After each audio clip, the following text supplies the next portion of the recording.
toda la gloria es para Dios, como siempre. Hoy quiero hablar de algo que parece insignificante en la Biblia, pero que está lleno de sabiduría. Porque la Biblia es el libro más fascinante que jamás se haya escrito. Claro, a simple vista es un libro escrito para contarle a la gente historias fantásticas que nunca se han vuelto a repetir. Por lo tanto, no debería tomarse como un libro confiable, sino solo como literatura fantástica.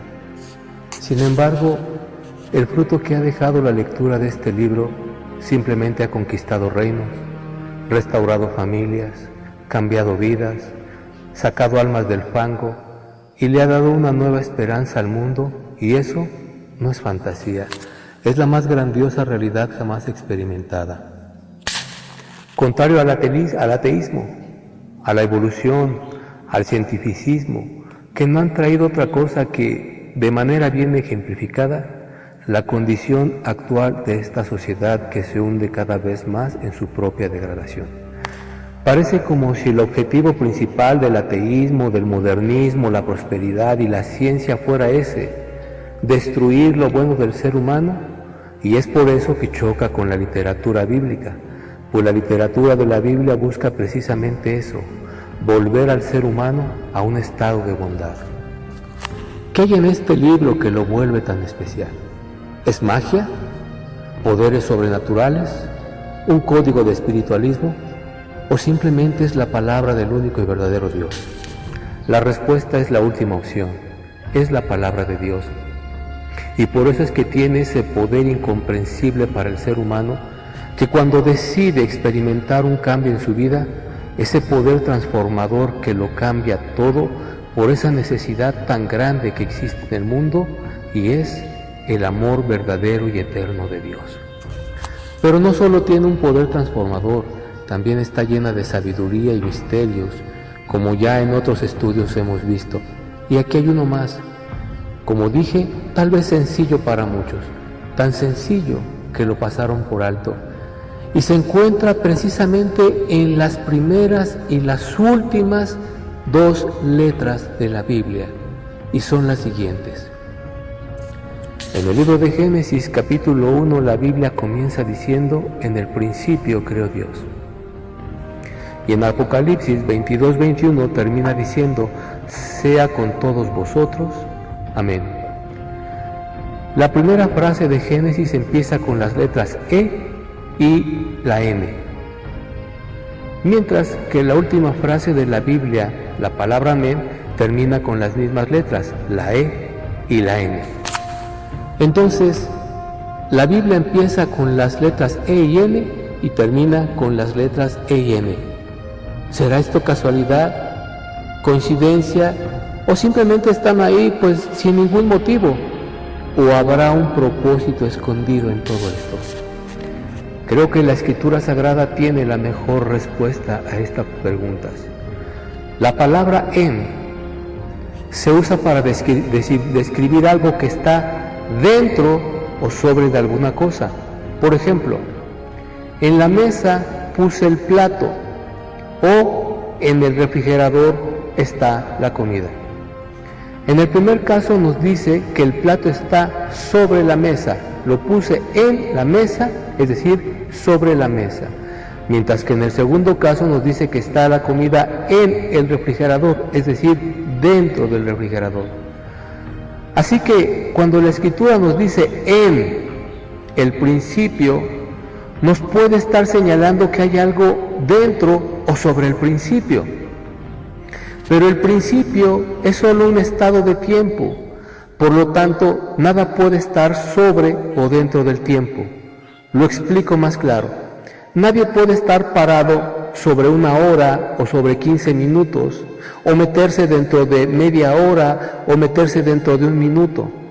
Por lo tanto, si nada puede estar dentro o sobre del tiempo, no tiene ningún significado lo que se escribió arriba, y no tiene caso seguir estudiando lo que sigue, pues todo es un comentario equivocado. Pero ¿qué pasaría si esto no fuera así? Si realmente hubiera algo oculto que nuevamente a simple vista no se nota. La Escritura tiene de nuevo la respuesta. Ya en otro estudio comprobamos que la palabra principio, cuando dice en el principio, esta palabra principio no se refiere a un momento en el tiempo, sino a una persona. Y esta persona es Jesucristo, como dice Apocalipsis 3:14. Dice: en el nombre de Jesús, y toda la gloria es para Dios. Y escribe al ángel de la iglesia en la Odisea: he aquí el Amén, el testigo fiel y verdadero, el principio de la creación de Dios, dice esto. Esto que acabamos de leer es sorprendente, y más por lo que viene ahora, pues estamos viendo la similitud que existe entre la palabra en, la de Génesis, y la de Apocalipsis. Y aquí vimos ahorita claramente que el principio no es un momento en el tiempo, sino que el principio es Jesucristo. El principio es Jesucristo, así que la Biblia diría, en lugar de decir en el principio creó Dios los cielos y la tierra, diría en Jesucristo creó Dios los cielos y la tierra. Y eso coincide con todo lo que dice la Biblia. Y ahora es cuando esto toma mayor interés, pues la primera palabra que estudiamos, la de Génesis, se dijo que puede significar sobre o dentro, y que el principio es Cristo. Y curiosamente la Biblia nos dice lo que sucede cuando alguien está sobre o dentro de Cristo. En es sobre o dentro, y principio es Cristo. Así que, ¿qué pasa cuando alguien está sobre o dentro de Cristo? En el Evangelio de Mateo, capítulo 7, versículo 24, dice: cualquiera pues que me oye estas palabras y las hace, le compararé a un hombre prudente que edificó su casa sobre, escuche, sobre la roca. Ahora bien, ¿y qué tiene que ver esto con Jesús? Pues nada más que la roca simboliza a Cristo, como dice en 1 Corintios capítulo 10, versículo 4. Y todos bebieron la misma bebida espiritual porque bebían de la roca espiritual que los seguía, y la roca era Cristo. No podemos estar encima de Cristo, pero esto es simbólico. Significa poner nuestra confianza sobre la roca, y la roca es Cristo. Así que cuando dice en el principio, está diciendo sobre Cristo, y aquí vemos que Cristo es la roca. Tenemos que poner nuestra confianza sobre la roca que es Cristo. Y pensar que muchos creen que la Biblia solo es un libro para viejitos religiosos y por lo mismo desprecian toda su sabiduría. Ahora viene lo más hermoso. Esta palabra en de Génesis también significa dentro, como ya vimos. Y esto dice la Escritura en 2 Corintios capítulo 7, versículo 17. De modo que si alguno está en Cristo, nueva criatura es. Las cosas viejas pasaron, y aquí todas son hechas nuevas. Aquí significa en estar dentro de Cristo.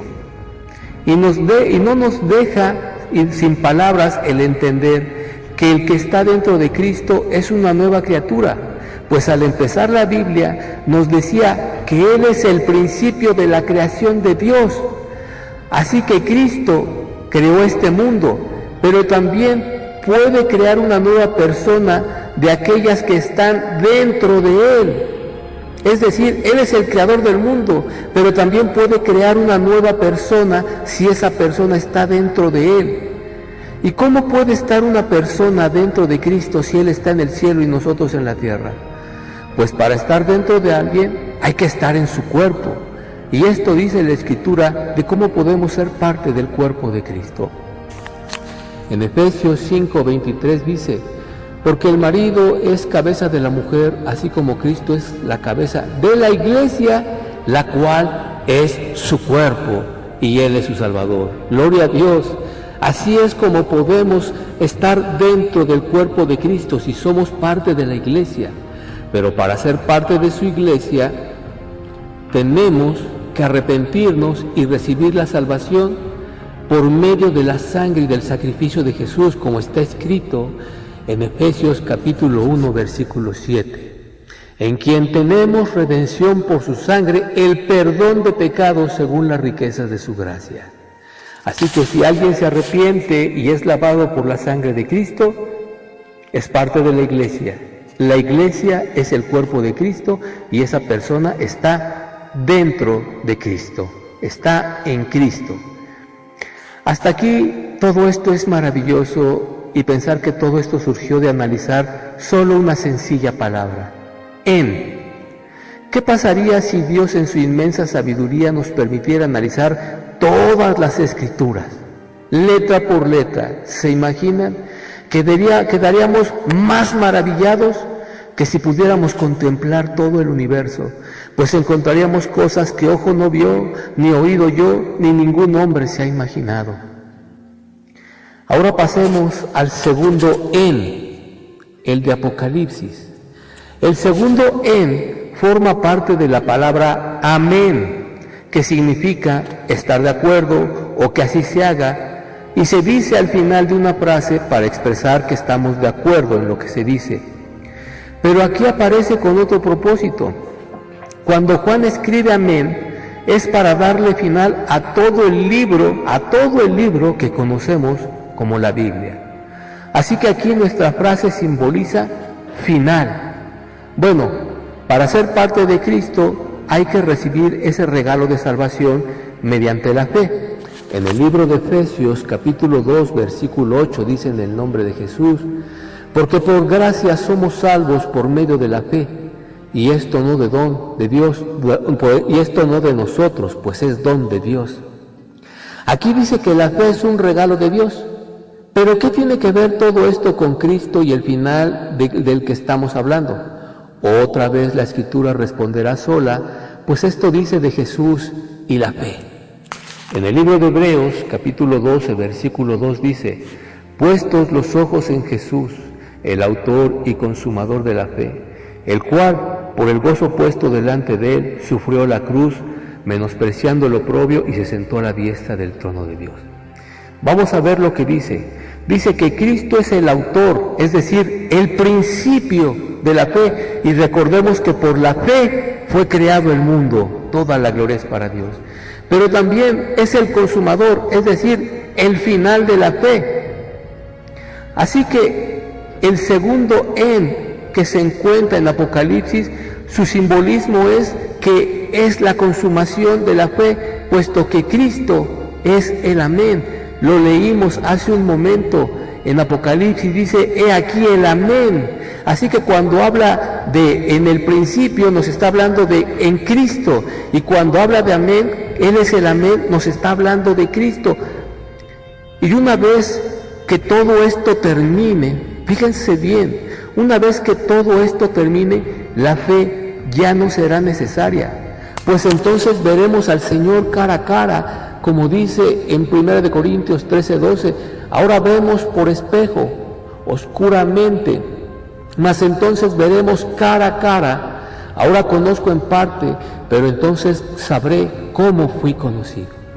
Y la fe desaparecerá, pues se espera lo que no se ve, pero lo que se ve ya no se espera, como dice en Hebreos 11:1, es pues la fe la certeza de la que se espera, la convicción de lo que no se ve, pero una vez que veamos a Dios ya no necesitaremos la fe, porque estaremos viendo a Dios cara a cara. Entonces, cuando dice la Biblia amén, esa segunda frase, esas dos letras, la E y la N, coinciden a la perfección con la letra E y N de cómo empieza la Biblia. Es decir, la Biblia empieza como terminó, para que se cumpla lo que está escrito, que Jesucristo es el mismo de ayer, de hoy y de siempre. Increíble. Horas y horas podríamos pasar estudiando las Escrituras y podríamos dejar pasar miles de veces estos detalles que ante nuestros ojos son insignificantes, pero que a la hora de la prueba del conocimiento que tenemos nos deja en ridículo. Bien dijo el hermano Pablo en la primera carta a los Corintios, capítulo 8, versículo 2, y si alguno se imagina que sabe algo, aún no sabe nada como debe saberlo.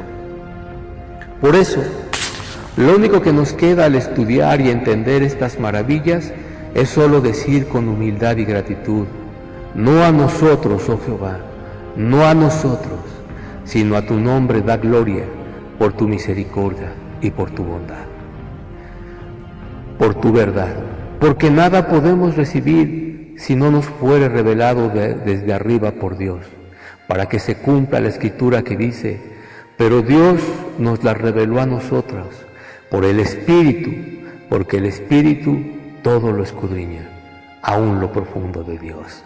Amén. Ven pronto, Señor Jesús, pero llévanos contigo. Que toda la gloria, toda la honra y sea la alabanza sea para Dios. Y un último comentario, hermano.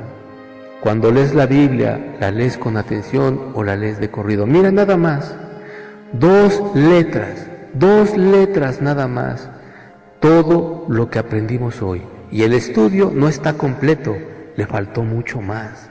Nada más de estudiar dos letras, la E y la N. ¿Qué pasaría si estudiáramos detalladamente toda la Biblia?